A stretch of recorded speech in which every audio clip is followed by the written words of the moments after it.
స్పీడ్గా చెప్తారట మీరు రాసి అడగగానే. కాబట్టి ABC 3 అక్షరాలు తగలద్దు, 100 పదాలు వెంటనే మా వాళ్ళకి అర్థం కావాలట. చాలా సింపుల్. బాగుంది. 100 అనండి. 100 అన్నా అనుకోండి 100 వస్తాయి. అందులో ABC ఉన్నాయా?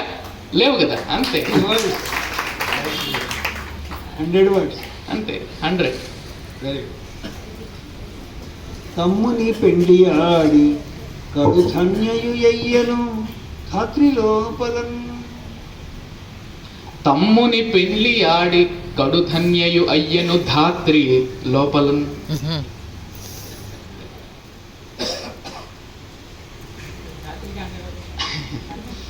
పద్యం ఇది. భరవ చూసుకోండి ఒకసారి. మా ప్రాసద్దు మాకు మా వత్తు ప్రాసద్దు. గురువు గారు ఇప్పుడు మీకు నిస్సాక్షరం ఇవ్వగానే అనుమానం వచ్చిందండి. శివుడు కేశవుడు అంటున్నారు కదా. అనుమానం వచ్చింది నా పైన వారిపైన? లేదండి, మాకు వేదిక చూడగానే ఒక అనుమానం వచ్చింది. గురువు గారు అడిగిన ప్రశ్నలు ఏంటంటే, ఇది శివాలయం కదండి, శివుడికి నామం అడ్డంగా పెడతారు, విష్ణువుకు నిలువుగా పెడతారు, ఎందుకండి? శివస్య హృదయం విష్ణు, విష్ణోశ్చ హృదయం శివ అన్నారు కదండి. విష్ణువే శివుడు, శివుడే విష్ణువు. ఏ విధంగా అనంటే, శివుడు త్రిశూలాన్ని ధరించి ఉంటాడు. త్రిశూలం ఎలా ఉంటుంది? ఇలా నిలువుగా 3 రేఖలు ఉంటాయి. దాన్ని శివుడికి ప్రతీకగా విష్ణువు ధరిస్తాడు. అలాగే విష్ణువు శంఖం ఉంటుంది. శంఖానికి కింద చివరలో ఇలా అడ్డంగా 3 గీతలు ఉంటాయి చిన్నగా. అలా విష్ణువుకు ప్రతీకగా శివుడు ధరిస్తాడు. కాబట్టి శివస్య హృదయం విష్ణు, విష్ణు. చప్పట్లు బాగా కొట్టండి. ఎంత సమాధానం ఇది! చాలా కొత్త విషయం. అలాగే విష్ణు శివాలయానికి వచ్చినప్పుడు విష్ణు సంబంధం శాంతాకారం భుజగశయనం పద్మనాభం సురేషం. అప్పుడు ఆయన తృప్తి పడతాడు, సంతోషపడతాడు. కాబట్టి భగవంతుడు సంతోషపడితే ఆయన చూపు చల్లగా ఉంటుంది. ఉడికిన పోయి మనం దండం పెట్టుకుని రావడం కాదు కదా, ఆ చూపు చల్లని చూపు మన మీద పడాలి. కాబట్టి ఆయనకి ఇష్టమైన పని చేయాలి. శ్రీమానిన్యురువర్చ ఊర్జిత శుభ శ్రీవక్ష గోవింద. రాసుకున్నారు ఎవరన్నా? ఎవ్వరు రాసుకోలే, చెప్పండి.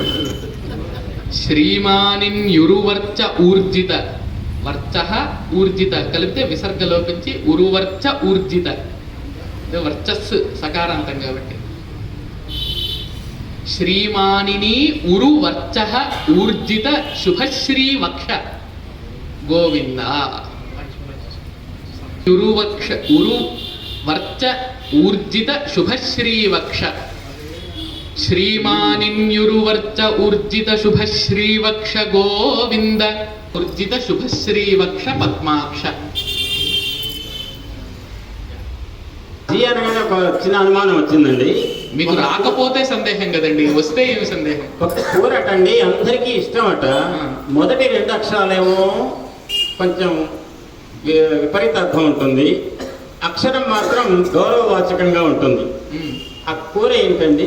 ఏమిటంటారు? 3 అక్షరాల కూర. మొదటి 2 అక్షరాలేమో వ్యతిరేక అర్థం వస్తుంది, మనం నచ్చం. కానీ 3వ అక్షరం మాత్రం అందరూ కూడా సంతోషపడేటువంటి సంబోధన. అదేంటి? ఏది సంతోషపడే సంబోధన? 3వ అక్షరం. ఇప్పుడు ఈ జీవిలోంచి ఇప్పుడే మీరు అనగానే గుర్తొచ్చింది నాకు. ఆ కూర పేరేంటి? కూరగాయ పేరు. ఇప్పుడు తిట్టకండి, హిందీలో తిట్టకండి. అందరూ ఏమంటారు? సబ్జీ సబ్జీ అంటారు, అంతే. ఇంకేముంది? మిమ్మల్ని సబ్జీ అని అన్నారు అనుకోండి, అది సబ్జీ. సబ్జీ అంటే ప్రతి కూరగాయ కదా. అదే క్యాబేజీ. అంటే మనం మంచిని మాత్రమే తీసుకోవాలి, చెడుని వదిలేయాలి. అందుకే మీరు జీ అనగానే అది గుర్తొచ్చిందండి. ఓహో, మీరు 3టితో అన్నారు. మనకు గౌరవం ఎక్కువ ఉండకూడదు, లాఘవం ఉండాలి కదా. కాబట్టి నేను సబ్జీ అని చెప్పాను. వ్యాకరణం చదువుకుంటున్నామండి. సూత్రం ఎంత లఘువుగా ఉంటే అంత ఆనందం. పుత్రోత్సాహం అని అంతే. పుత్రుడు పుట్టినంత ఆనందం. అర్థమాత్ర లాఘవేన. సూత్రంలో చిన్న అక్షరం తగ్గించి చెప్పగలిగిన ఆ వ్యాకరణకర్తకు పుత్రుడు పుట్టినంత ఆనందం అండి. ధాత్ర, ధాత్రి, క్షత్ర, ఛత్రం దుడుకు ఛత్ర. ఆహాహా. ఛత్రపతి కదా అలాగే. ప్రభాస్. అలాగే. జగతీ మండల సార్వభౌమ ఇలా అన్నారు. జగతీ మండల శాసనాఢ్య జనరక్ష త్రస్త శత్రువురజ. క్షాత్ర వచ్చిందేమో చూడండి. జనరక్ష త్రస్త శత్రువురజ. త్రస్త త్రస్త అంటే భయపడిన, త్రాసము అంటే భయము కదా, త్రస్త అంటే భయపడిన. జగతీ మండల శాసనాఢ్య జనరక్ష త్రస్త శత్రురజ. జనరక్ష త్రస్త శత్రుచ్ఛట. త్రస్త త్రస్త త్రస్త క్షాత్ర రావాలి కదా. అందుకని మానవ జాతికి ఏమని ఉద్బోధిస్తున్నాయి, ఎలా సంస్కరిస్తున్నాయో మీ ఇష్టమైన పద్యంలో చెప్పండి. భారత రామాయణ భాగవతంలో ఈ మూడు కూడా మానవ జాతిని ఏ విధంగా సంస్కరిస్తున్నాయి అంటే బాదిగ బాల్యం బాదిగ బాదిగ సత్యసంధతను నేర్పన్. ఒక పాదం అయిపోయింది. బాల్యం బాదిగ సత్యసంధతను నేర్పన్ రామచంద్రుండు. అంటే నేను ఎలా చెప్పగలుగుతున్నానంటే నేను ఆయన సోదరుడిని గారు.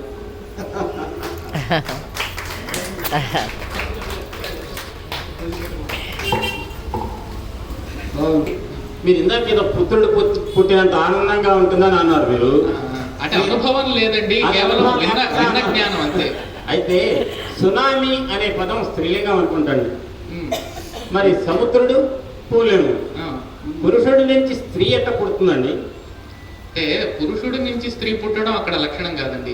సునామీ స్త్రీ ఎంత ఎత్తుకు లేచినా నువ్వు ఒదిగే ఉండాలయ్యా సముద్ర పురుషుడా అని చెప్పడం అన్నమాట. అది లెక్క. తర్వాత సభకు నమస్కారం. జగద్గురులు శ్రీ రామకృష్ణ పరమహంస గారి జన్మతిథి పాల్గొన శుద్ధ విద్య. ఆయన గురించి అందరికీ తెలుసు. జగజ్జనుల దర్శనం కోసం ఎంతో విరహంతో తప్పించాడు ఆయన. చివరికి ఒక దశలో నువ్వు కనపడకపోతే ఈ బ్రతికెందుకు అని ఆ ఖడ్గం తీసుకుని తనకాయ కూడా నరుక్కుపోయినాడు. ఆ సమయంలో ఎంత ప్రసిద్ధమైన విషయం.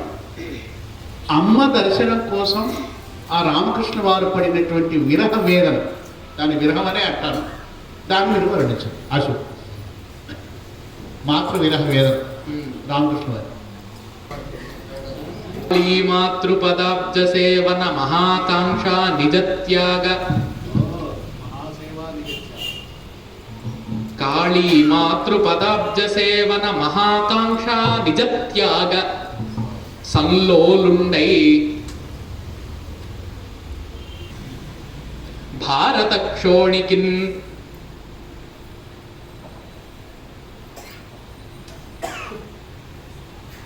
ఉన్నత చింతనం బిడిన. ఆ బాలమ్మే ఆబాల గోపాలం అంటారు కదా, ఆబాల్య గోపాలం అని చెప్తారు. ఆబాలం అక్కడ అవ్యయీభావ సమాసంలో ఆబాలమ్మే అవుతుంది. అవధాని గారు అద్భుతమైనటువంటి పెద్దలు చెప్పినట్టు సభా సరస్వతికి నమస్కారం. అంటే మీరు చక్కగా చేయగలుగుతారు కాబట్టి నేను తప్పించుకోవడంలో నెంబర్ 1. శిరముపై పదముంచి రక్షించినట్లు. శిరముపై పదముంచి రక్షించినట్లు. ప్రశ్న. నాగలోకంబునందున లోకంబునందున మూడు పదాలు మీ చేతిలో ఉన్నాయి కాబట్టి అలాగే నాగలోకంబునందున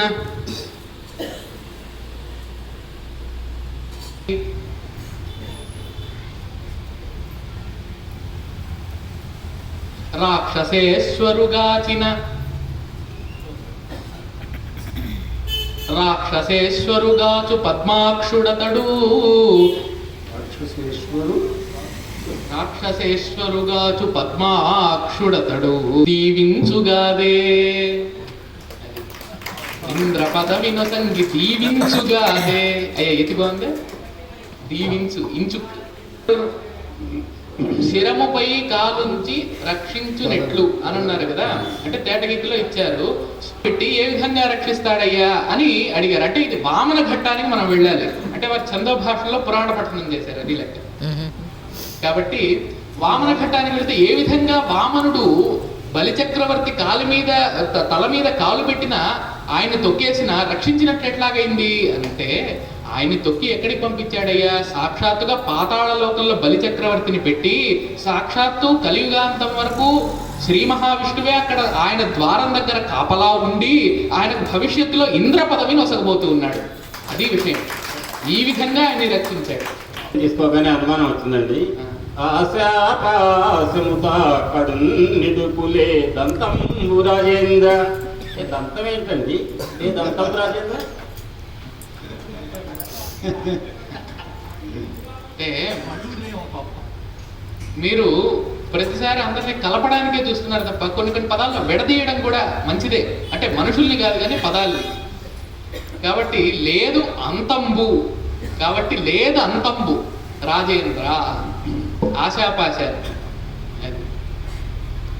చక్కటి అంశంతో ఈ ఆవృతం పూర్తయిందండి.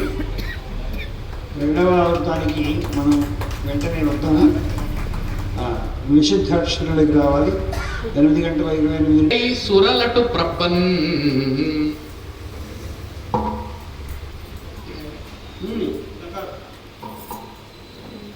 మేలవు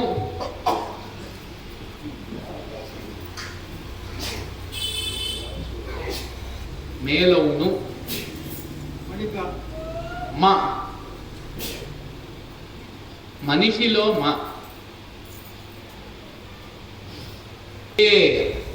జేజేల్లో జే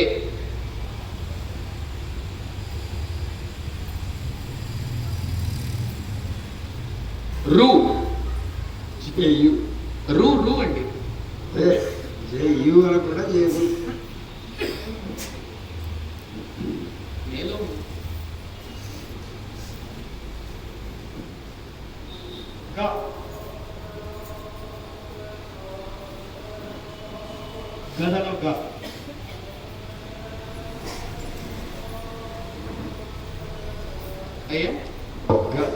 గదలోగా మేవు నుమ చేరు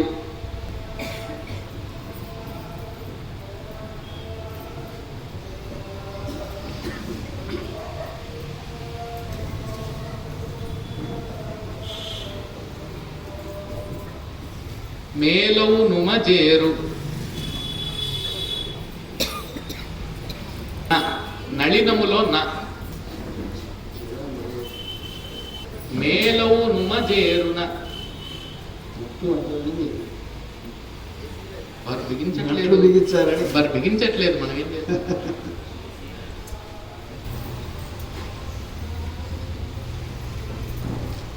ఉమ చేరునప్పుడు చేసుకుంటారా?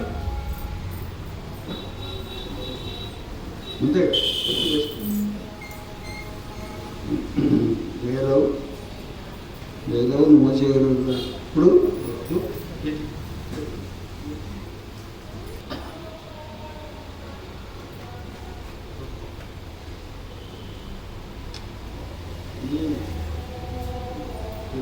ఏముంది? ట్యూ ట్యూ మృత్యు అయ్యో ఒక పదంలో చెప్పండి మన ప్రేక్షకులకు. అంటే ఘ్ను మృత్యు ఘ్ను నగలో మృత్యుఘ్నుండే అయిపోయింది.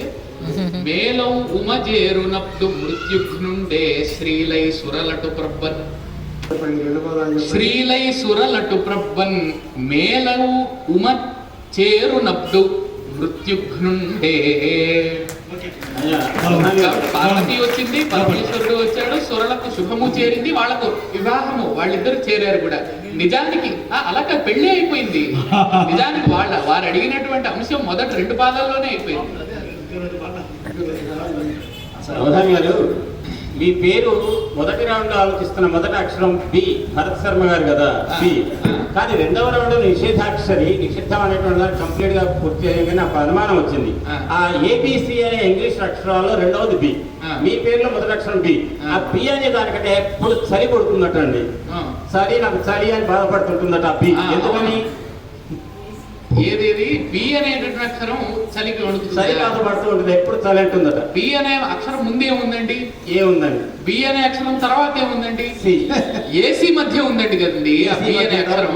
అసలే ఎండలకు మండిపోతుంది, కాస్త ఏసీలో కూర్చుందట. పాప ఏసీ కాస్త 18లో పెట్టారు, దానికి చలి పుట్టింది. అంటే మా పెద్దలందరూ రెండవ రౌండ్కి వచ్చేసరికి కాస్త చెమట వస్తున్నట్టు అనిపించింది. ఏసీ గుర్తు చేస్తారేమో, అట్లా చల్లబడతారండి. రెండో రౌండ్కి వచ్చిన తర్వాత ఇక ఆన్లో ఉండడం. తమ్ము ఇక్కడ నిషేధం కూడా చాలా చక్కగా చేశారు వారు. టా అక్కడ నిషేధించడం అనేది చాలా అద్భుతమైనటువంటి నిషేధం. దాని ముందు గా, తర్వాత టా, ఈ రెండు కూడా వారి యొక్క పండితుల యొక్క ప్రయత్నం అక్కడ తెలిసింది. సప్పట్లు దయచేసి ఎంతసేపు అండి సప్పట్లు కొట్టడం వల్ల ఆకు ప్రెషర్, దానివల్ల ఆరోగ్యం కుదుటపడుతుంది. మన తొమ్మిది నమ్మిన భక్తరాజిని ఘృణామయుడౌచు సముద్ధరించు. అద్భుతమైనటువంటి యతి మధ్యలో వేయడం.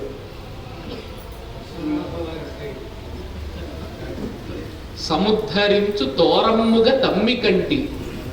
సముద్ధరించు పద్మాక్షుడు తోరమ్ముగా తమ్మి కంటి. నా తమ్మి కంటి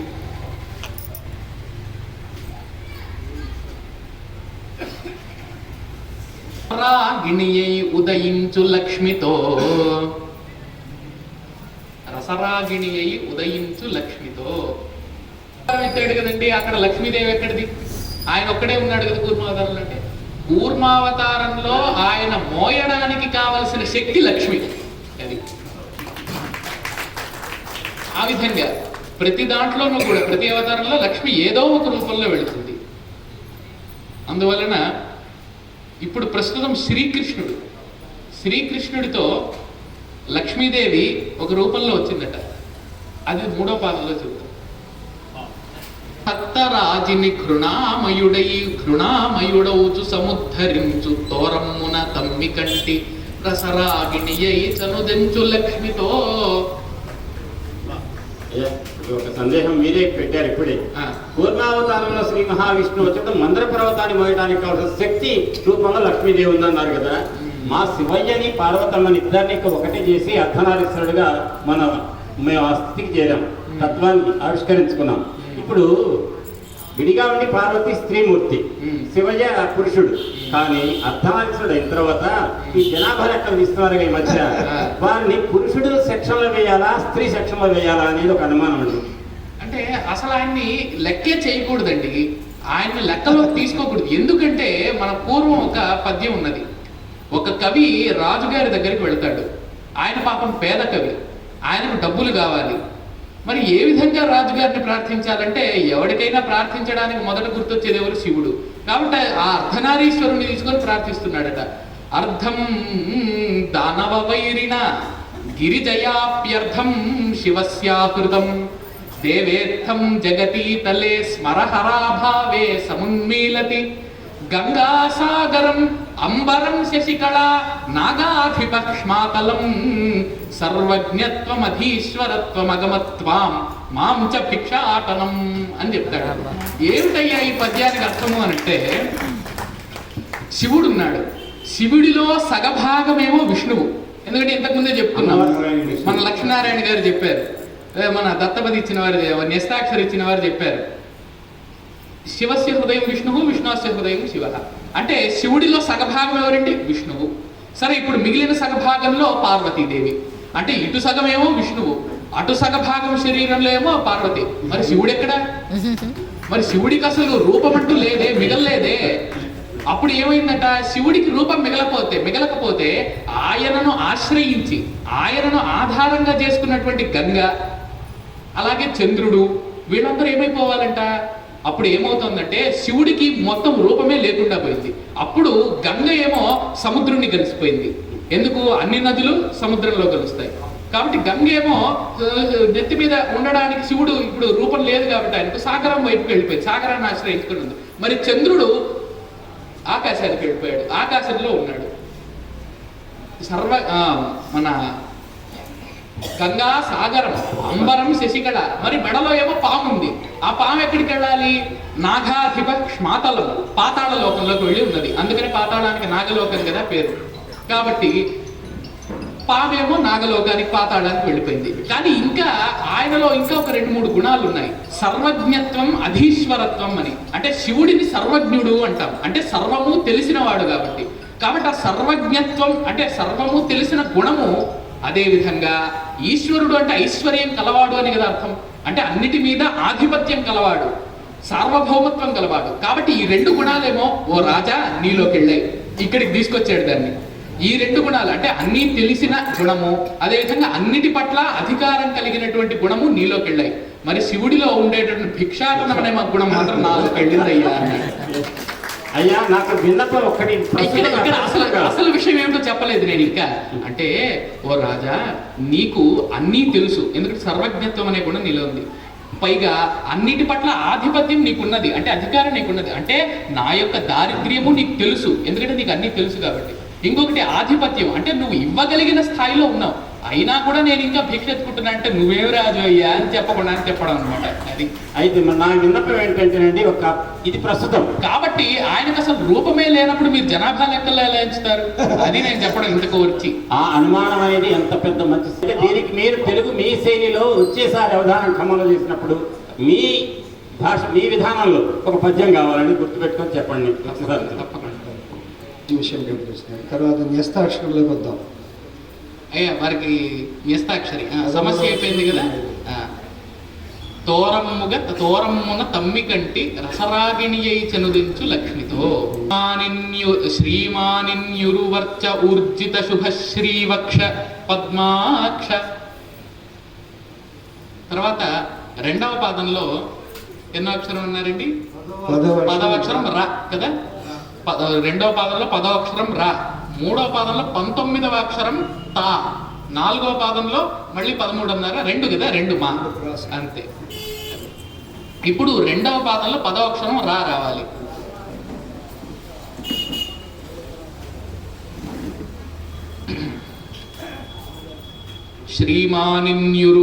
శ్రీమానిన్యురువర్చ ఊర్జిత శుభ శ్రీవక్ష పద్మాక్ష.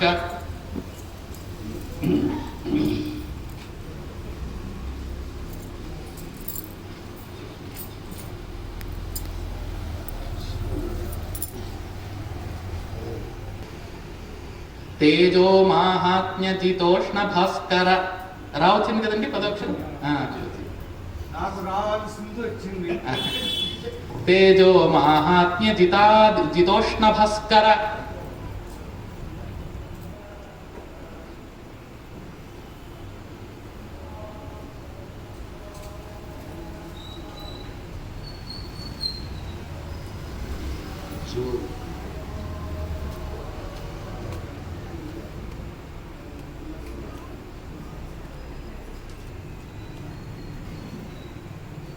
సుధాంశు తేజో మాహాత్మ్య జితోష్ణ భాస్కర. సుధాంశు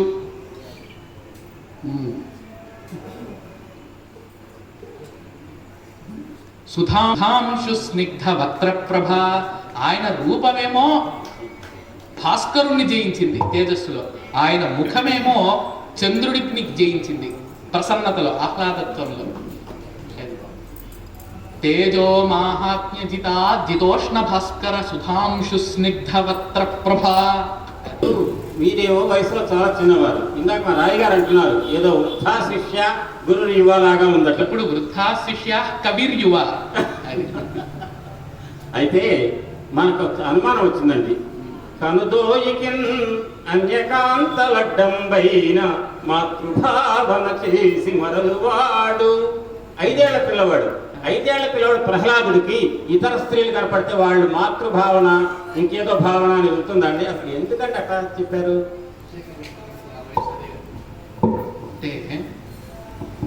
ఆయన 100 ఏళ్ళు గర్భంలోనే పూర్తి చేసుకున్నాడు. కానీ మళ్ళీ ఇంకొక జన్మలాగా వచ్చాడు కాబట్టి 100 ఏళ్ల అనుభవం ఉన్నప్పటికీ ఆయన ఆ విధమైనటువంటి ప్రవర్తన చూపడం లేదు. మళ్ళీ బాల్యంలో ఏ విధంగానైతే మొత్తాన్ని మాతృభావనతో చూడాలో ఆ విధంగానే చూస్తున్నాడు అని చెబుతూ ఉన్నాడు. అది విషయం. ఎందుకంటే నారదుడు మొత్తం భాగవతం మొత్తం మన విష్ణు లీలలన్నీ చెప్పేసరికి ఆయన మొత్తము కూడా ఆయన జన్మ కడుపులో అయినది కాబట్టి.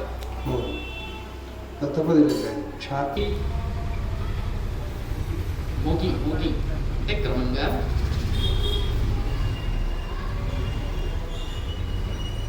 జగతీ మండల శాసనాఢ్య జనరక్షాత్రస్త శత్రుఛటా ముగి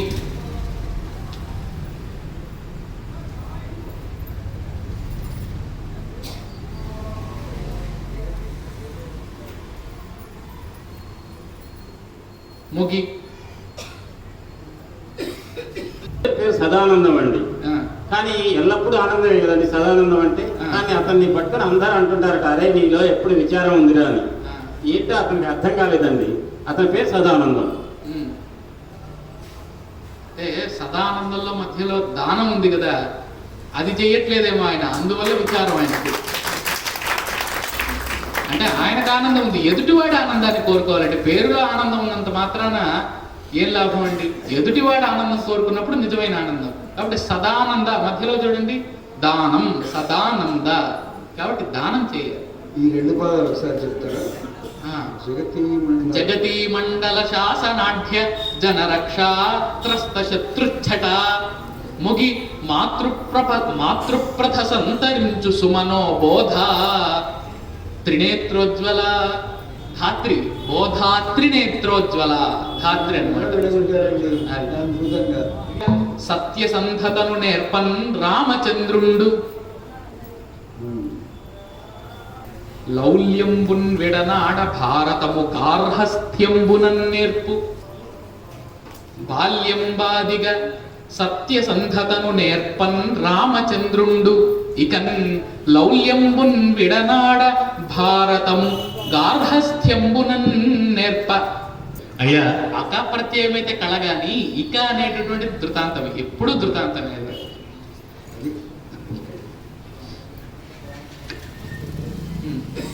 అయ్యా వాడు ఉదయం ఒక సన్నివేశం చూసా నేను. ఒక 5 ఏళ్ల అమ్మాయి 1వ తరగతి, తప్పు 1వ తరగతి అనకూడదు, ఫస్ట్ క్లాస్. దానికి ఇవాళ నుంచి ఎగ్జామ్స్ మొదలు. బాగుంది. వాడు ఉదయమే వాళ్ళ అమ్మని హాస్పిటల్కి తీసుకెళ్ళారు. ఎందుకంటే దానికి తమ్ముడు చెల్లెలు పుట్టబోతున్నారు. సిజేరియన్ డిసైడ్ చేశారు డాక్టర్లు. వాళ్ళ అమ్మని హాస్పిటల్కి తీసుకెళ్ళారు. దానికి తెలుసు తమ్ముడు చెల్లెలు వస్తున్నారు, వాడిని చూడాలి, వాడు బయటికి రాగానే అని చూడాలని దానికి ఉత్సుకుతాడు. వాళ్ళ నానేమో నీకు ఎగ్జామ్స్ కదా, నువ్వు స్కూల్కి వెళ్ళు, సాయంత్రం నేను స్కూల్ నుంచి తీసుకొచ్చిన తర్వాత చూద్దుగానే అంటున్నాడు. పాపం అది ఏడుస్తుంది, నేను స్కూల్కు వెళ్ళను, నేను నీతో పాటు హాస్పిటల్కి వస్తాను అని ఏడుస్తుంది. చిన్నపిల్ల కదా చెప్పలేకపోతుంది. అది హాస్పిటల్కి వెళ్ళడానికి వాళ్ళ నాన్న ఒప్పుకోవాలి. వెరీ గుడ్, మంచి సబ్జెక్టే.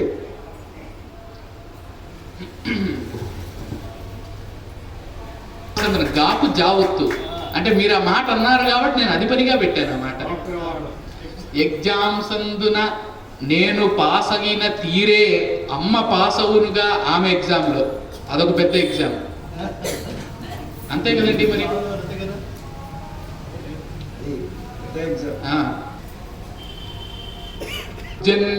దృగ్జన్యాశ్రు దృగ్జన్యాశ్రు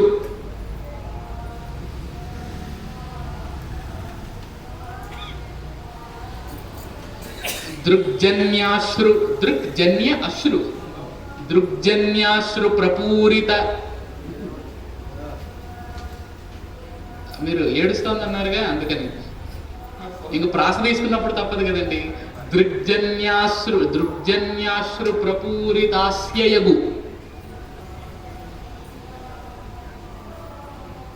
దృగ్జన్యాశ్రు ప్రపూరితాస్యయగు అగుచున్ ఇంపగా బాల క్రీడింపగా బాల దృగ్జన్యాశ్రు ప్రపూరితాస్య యగుచున్ క్రీడింపగా బాల అయ్యి సరిపోయింది కదా.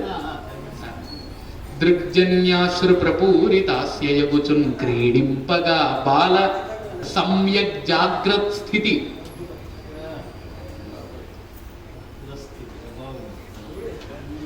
అమ్మ వచ్చునని నేను వత్తునని అన్నాం, నేను కూడా వస్తానంటుంది కదా. సమ్యక్ జాగ్రత్ స్థితి నేను వత్తునని, సమ్యక్ జాగ్రత్ స్థితి నేను వత్తునని, As it is. మార్మార్పల్క లు ఈ మూడింటికి దానిలో ఉండే చివరి ఉకారం వికల్పంగా లోపిస్తుంది. సంధింతుర్ అన్నాడు కదా, దుర్దశలు సంధింతుర్ అన్నాడు శ్రీనాథుడు. చాలా సమస్యైన ప్రయోగం. మార్మార్పల్క ప్రేమ ప్రభాభా జన్మంబును జూచి. ప్రేమ ప్రభాభా జన్మంబును అంటే ఆ పుట్టబోయే శిశువును. వేద శిశువు. ప్రేమ ప్రభాభాక్ జన్మంబును నవజాత. అంటే అంత క్లిష్టమైనది కదండి అమ్మ పరిస్థితి. మరి మనం అంతైనా క్లిష్టపడాలి, కష్టపడాలి కదా కొంచెమైనా. అది అద్భుతం. ప్రేమ ప్రభాభా జన్మంబును చూడగోరునట.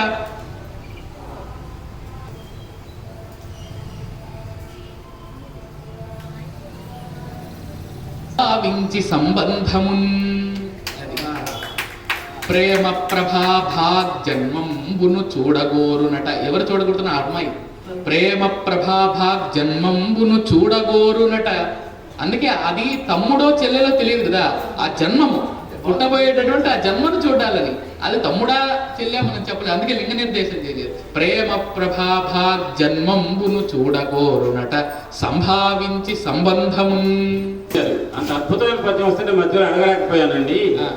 ఏదో నాకు ఇవాళ పొద్దునే ఒకళ్ళు అడిగారు, 3 ఏళ్ల అమ్మాయిని 4 ఏళ్ల అబ్బాయికి ఇచ్చారట, వాళ్ళకి ఈ పిల్ల పుట్టిందట. అది ఎట్లా సాధ్యం అవుతుంది? ఏం వైపరీత్యం? 3 ఏళ్ల అమ్మాయి 4 ఏళ్ల అబ్బాయికి ఇచ్చారట. వాళ్ళకి ఏమి ఇబ్బంది లేదండి. మీరు టీచర్ అయినా ఒకప్పుడు కదా, ఆ అనుభవమే ఇక్కడికి తెచ్చుకోవాలంతే. 3 ఏళ్ళు ఎంత? 21. మీకంటే 4 ఏళ్ళు ఎంత?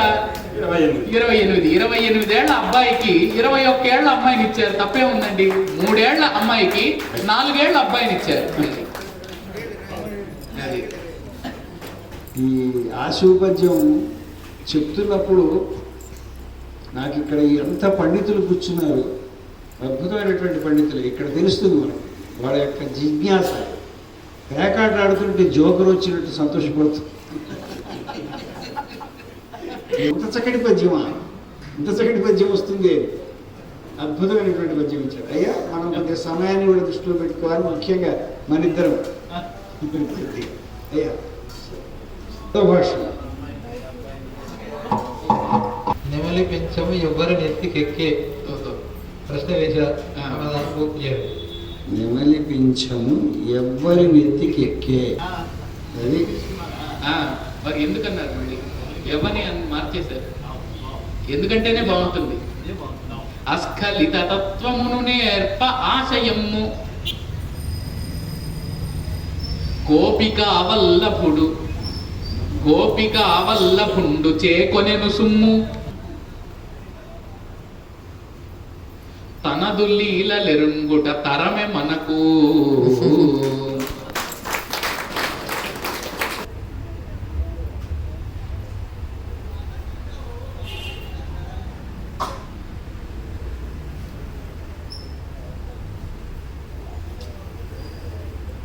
అవని మారదే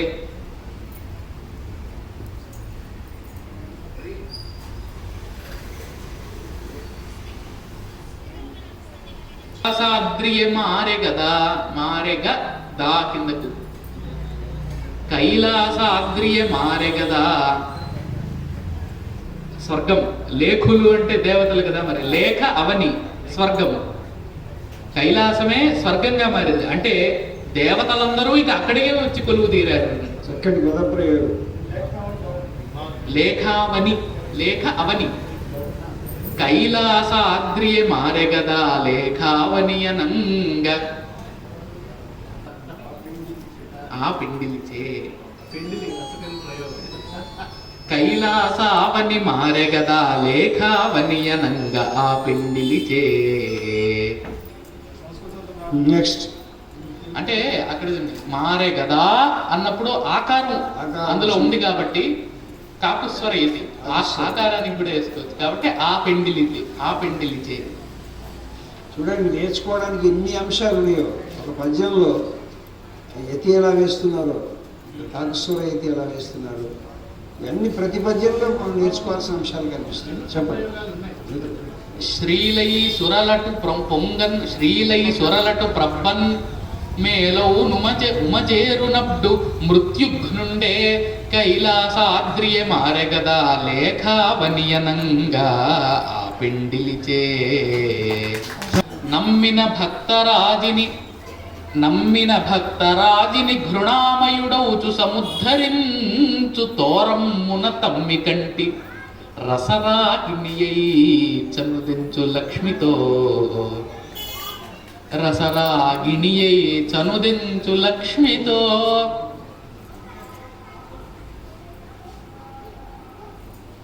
మున తాను రుక్మిణిగా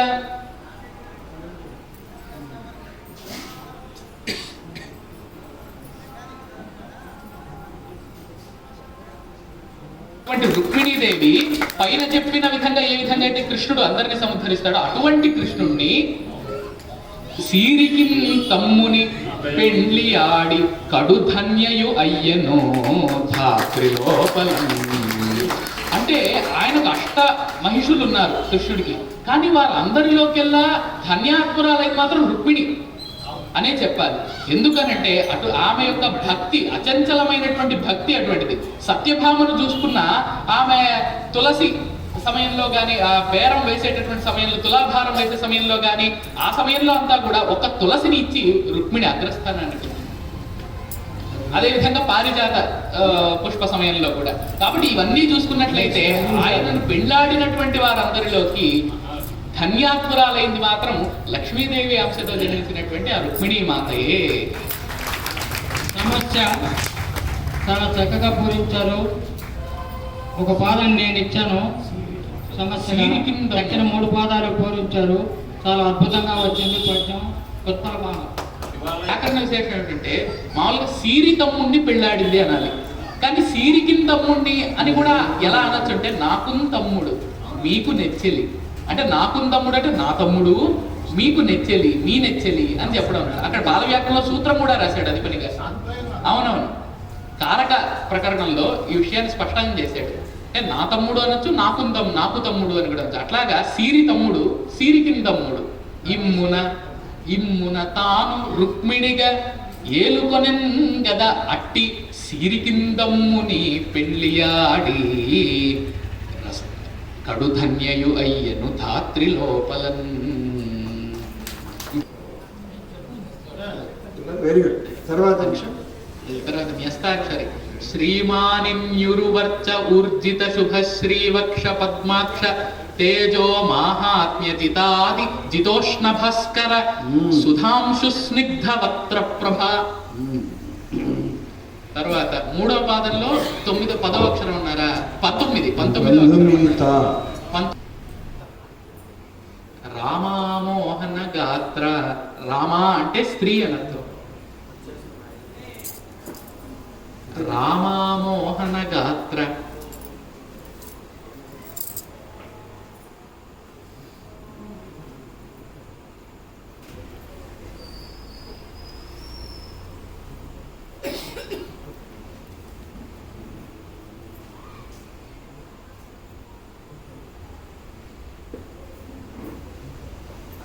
లోకచయ సూత్ర. ఈ లోక సమూహానికి అంతటికి, జగత్తులంతటికీ కూడా ఆయనే సూత్రం, ఆధార సూత్రం. వ్రత 19 తా భక్త రక్షావ్రత. ఇంకో పాదం కూడా ఇంకో పాదం ఉంది, అందులోనే ఉంది. వారి ఆశీస్సులను వారు అందిస్తున్నారు. వారి ఆశీస్సులు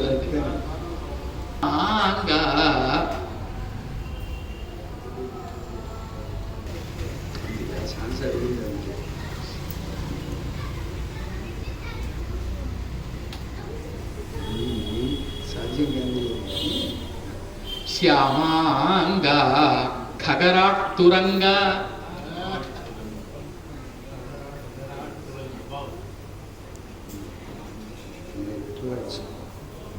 శ్యామాంగ ఖగరాట్టురంగ ఖగరాట్టురంగ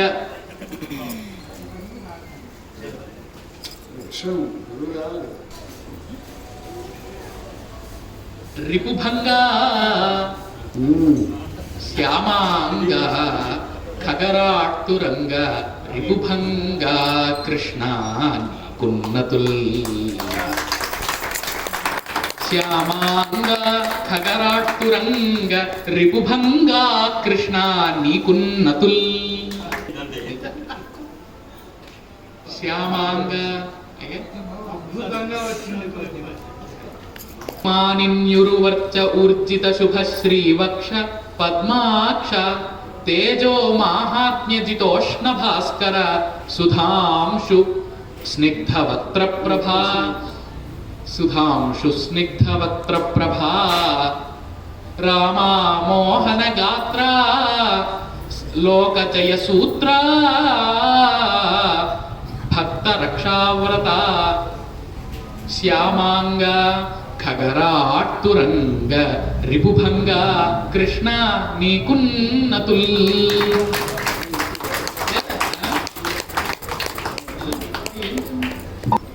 ఏం కాలేదు శ్యామాంగ శ్యామాంగ ఖగరాట్టురంగ రిపుభంగ కృష్ణ నీకున్నతుల్ సరిపోయింది కదా లేదా కృష్ణ అన్న శ్యామాంగ ఖగరాట్టురంగ రిపుభంగ రంగ నీకున్నతులన్నా కూడా బాగానే ఉంటుంది. రిపుభంగ రంగ నీకున్నతుల్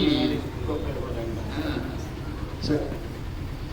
సరిపోయింది కదండి ఇక్కడ తర్వాత.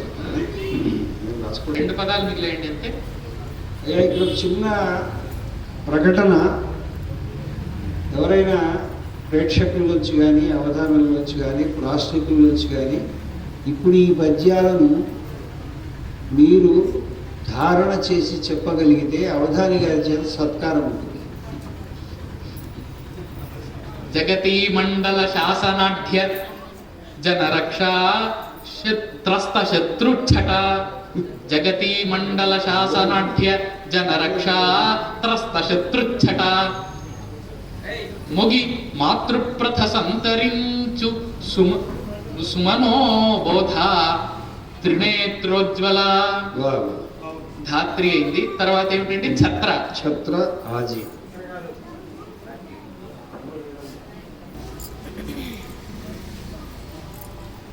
గగన వ్యాపిత ఉమ్.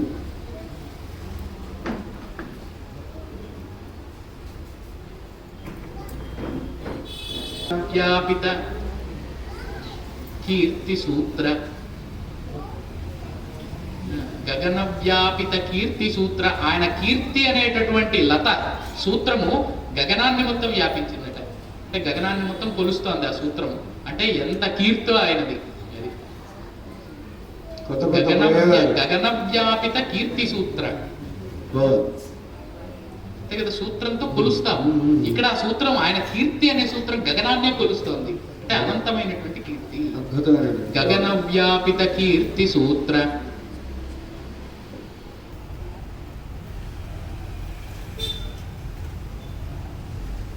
లసదేకఛత్ర ఏకఛత్రాధిపత్యం లసదేకఛత్ర సామ్రాజ్య అన్నాం. లసదేకఛత్ర గగన ఏక గగన వ్యాపిత కీర్తి సూత్ర ఏకఛత్ర సామ్రాజ్య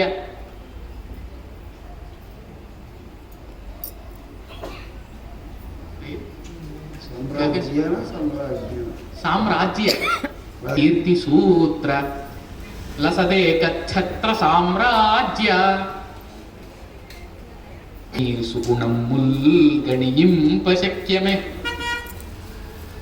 సుగుణముల్ గణియింప ఛత్రపతి ఎచ్చో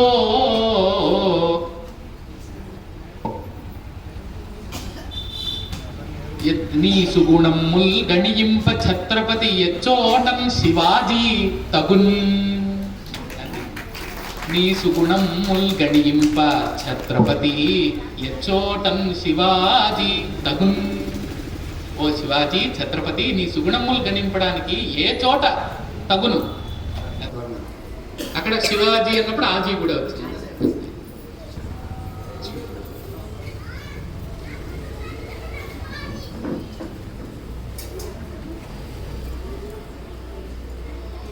కైవల్యం బంధుమటంచు అది భాగవతమే. కైవల్యం బంధుమటంచు భాగవతమే. కైవల్యంబు అందుమటంచు, కైవల్యాన్ని చేరుకోవయ్యా అందుకోవయ్యా అన్నట్టు కైవల్యం బంధుమటంచు భాగవతమే. వార్ధక్యమందు కైవల్యము కాబట్టి వార్ధక్యము సరిపోయింది. కైవల్యం బంధున కైవల్యం అందుకొను అందుమటంచు కైవల్యం బంధుమటంచు భాగవతమే. వార్ధక్యము దీర్ప పందుమటంచు కైవల్యం బంధుమటంచు భాగవతమే. వార్ధక్యము దీర్పగా దీర్పగా దీర్పగా కళ్యాణంబులు క్రాలవే జగతికిన్. మొత్తం జగతికి అన్నారు కదా, అందుకే వారు హిందూ సనాతన ధర్మానికో లేకపోతే ఫలానా వారికో మాత్రమే జగతికి మొత్తానికి ఈ విధంగా ఆచరిస్తే కళ్యాణం కలుగుతుంది. అయ్యా అప్రస్తుతం వారు మళ్ళీ కళ్యాణం అంటే పెళ్ళి అనకండి. కళ్యాణం వచ్చిన కప్పు వచ్చిన ఆగదంటారు, ఆ అనుమానం గుర్తొచ్చిందండి. కైవల్యం బంధుమటంచు భాగవతమే. వార్ధక్యమున్ దీర్పగా కళ్యాణంబులు క్రాలవే జగతికిన్.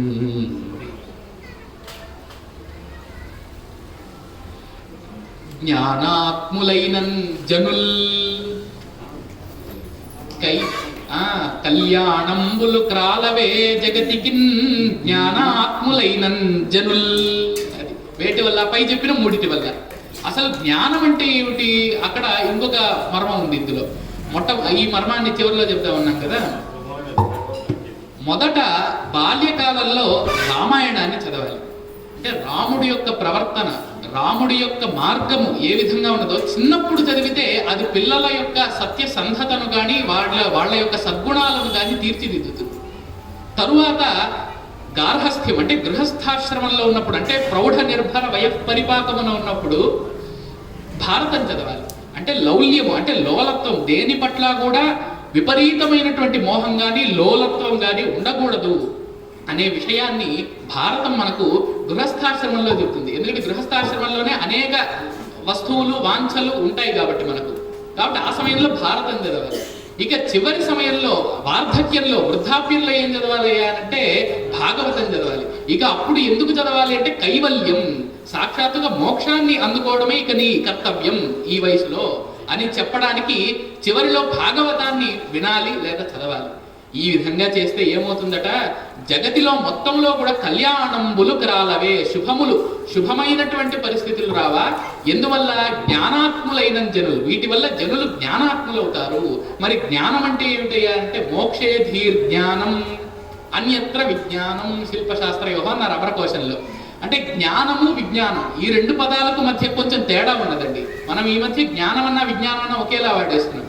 జ్ఞానం అంటే మోక్షాన్ని ఏదైతే మనకు ఇస్తుందో దాన్ని జ్ఞానం అంటాం. అంటే మోక్షానికి సంబంధించిన విషయాన్ని జ్ఞానం అంటాం, ఆ బుద్ధిని. అదే మిగిలినటువంటి ఈ కళలు, అదేవిధంగా లౌకికమైనటువంటి విద్యలు ఉంటాయి కదా, ఆ లౌకికమైనటువంటి చదువులను వచ్చేటటువంటి బుద్ధి విజ్ఞానం అంటాం. కాబట్టి ఇక్కడ ఈ మూడిటి వల్ల జనులు విజ్ఞానాత్ములు కాదు జ్ఞానాత్ములు అవుతూ ఉన్నారు. అంటే సాక్షాత్తుగా పరమపదాన్ని మోక్షాన్ని ఏ విధంగా చేరుకోవాలో వాళ్లకు జగతికి మొత్తానికి కూడా ఈ మూడు గ్రంథాలు చాటి చెప్పాయని వారి వర్ణనాంశానికి సారాంశం. వార్ధక్యం అందరికీ సహజం, పురుషులకు కానీ స్త్రీలకు కానీ. అయితే ఈ అందరికి కూడా ఏ అవస్థలో ఏ గ్రంథం మనకు ఉద్బోధిస్తుంది, ఎలా ఉద్బోధిస్తుందో, ఏ విధంగా ఉపయోగపడుతుందో చక్కగా వివరించారు. ఈ ఆలోచన నేను వేరే ఆలోచనలో ఉన్నాను, ఈ ఆలోచన కొత్తగా నాకు అనిపించింది. రామాయణ భాగం. అది ఎలా బతకాలి, ఎందుకు బతకాలి, మన లక్ష్యం ఏంటో అది చెప్తుంది కదా అనుకో. అది ఆ విధంగానే చెప్పారు. చాలా సంతోషం, చాలా చక్కటి పూర్ణ. ధన్యవాదాలు.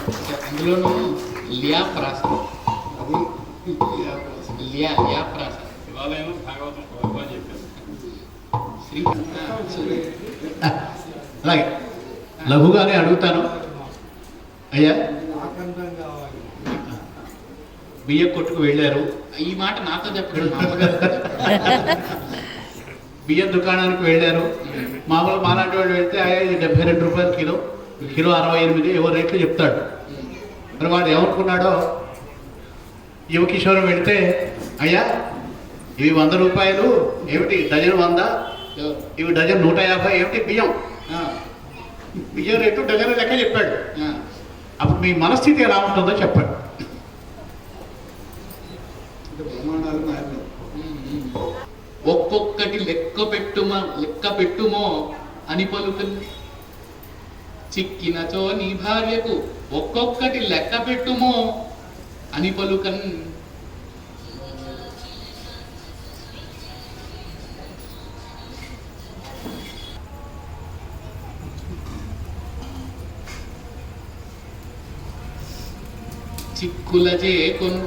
చిక్కుల చేరిన యువకుడు వాని గతి ఏ మొక్కో.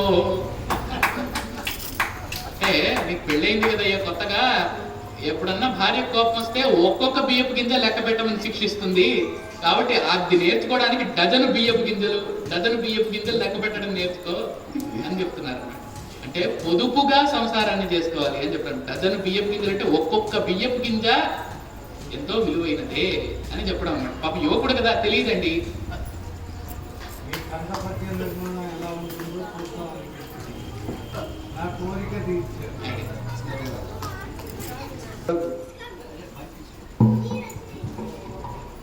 ఇక ఆశువుకు చెప్పిన తర్వాత చంద్రభారతం చెప్పి తీరాలి.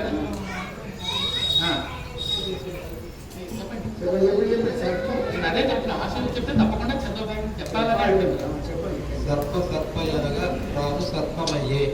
సర్పయనగా రాజు సర్పమయ్యే. రాజు సర్పమయ్యే. ఓహో, సర్పమయ్యే. మహుషుడి కథ గుర్తుకు రావాలి. సప్తర్షులలో వాళ్ళకు తన్ని అతను సర్పముగా మారినటువంటి ఒక చక్రవర్తి కథ. సర్పణం అంటే వెళ్ళడం వంకర టింకరగా, కాబట్టి వంకర టింకరగా వెళ్ళి సర్పం అయిపోయింది. సర్పణము చేసి తానయ్యే సర్పరీతి, సర్పమూర్తి అన్నారు. సర్ప ఆకృతి.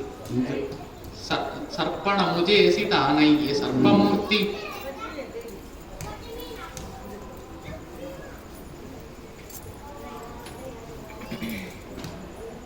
రాజునకెనయైన జతయుగలదే.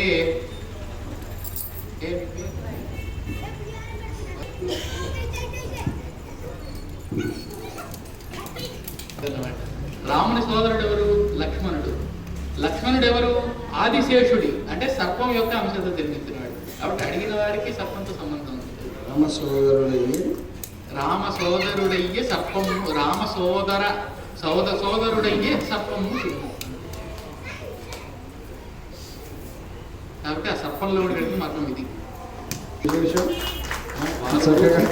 చందోపాఠం చెప్పి తీరాలండి. వారు కోదండ రామాచార్య, చెప్పకపోతే బాణమే అంతే. సరస్వతి నమః. శ్రీ గురుభ్యో నమః. నిషిద్ధాక్షరి గిరిజా కళ్యాణాన్ని అడిగారు వారు. పద్యం.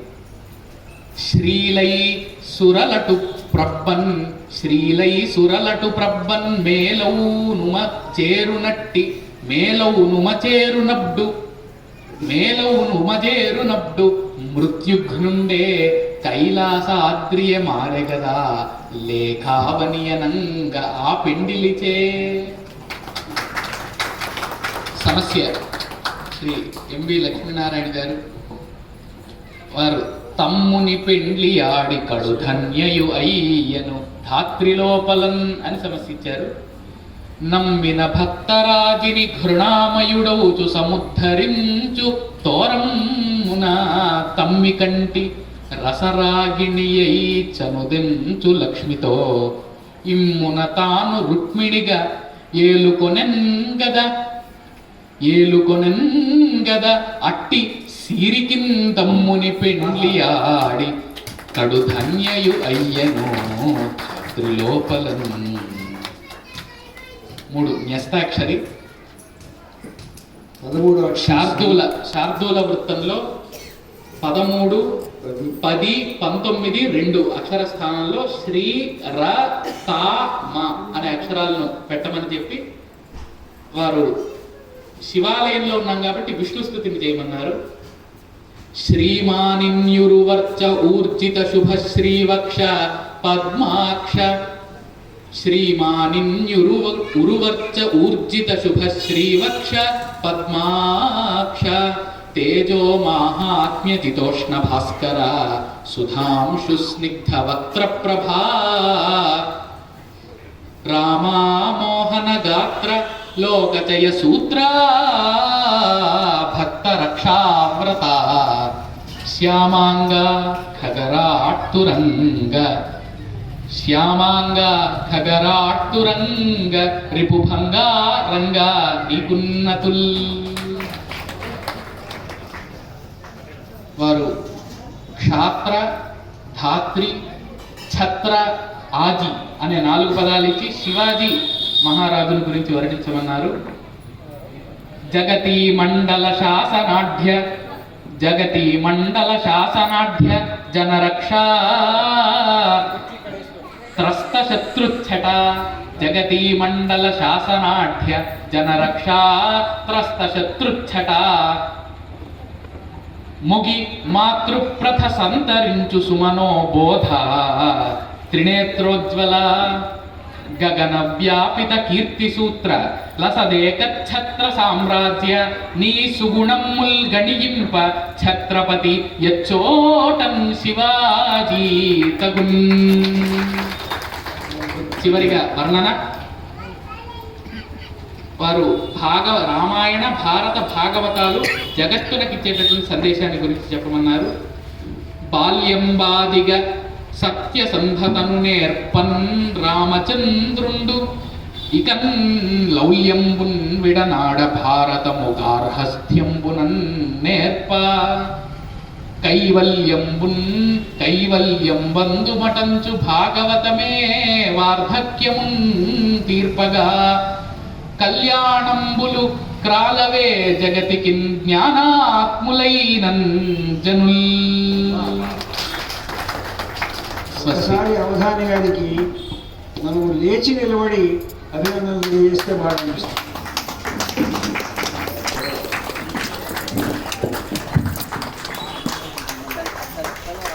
పిల్లవాడు కాదు పిడుగు అని రుజువు చేస్తున్నాడు బ్రహ్మనారాయణలో. ఇంత అద్భుతమైనటువంటి అయ్యా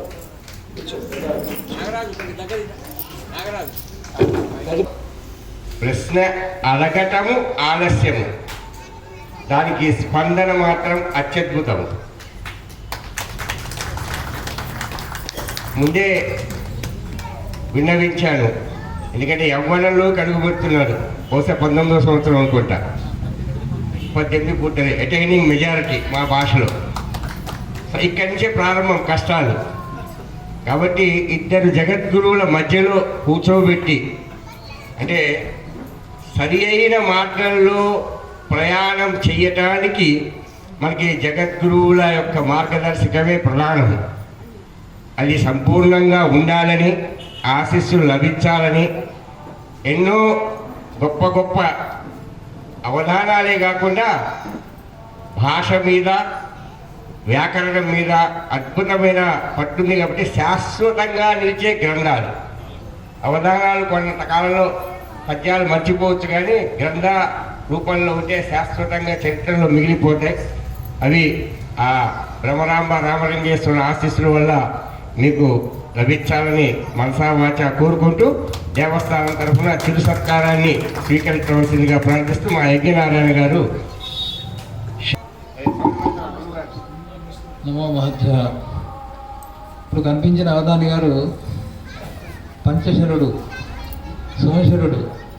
సుమశరుడు అంటే మన్మథుడు. మన్మథుడిని ఎవరు వరిస్తారంటే రతిదేవి వరిస్తుంది. ఇప్పుడు అవధాని అనే కన్య వరించింది. ఆ సరస్వతీదేవి కటాక్షం మొదటిది ఒక బాణం, రెండవది గురు కటాక్షం రెండవది, మూడవది వ్యాకరణం, నాలుగవది సంస్కృత భాష, ఐదవది ఆంధ్ర భాష. ఈ 5 బాణములు కలిసి ఉండడం చేత వారు సుమశరుడు.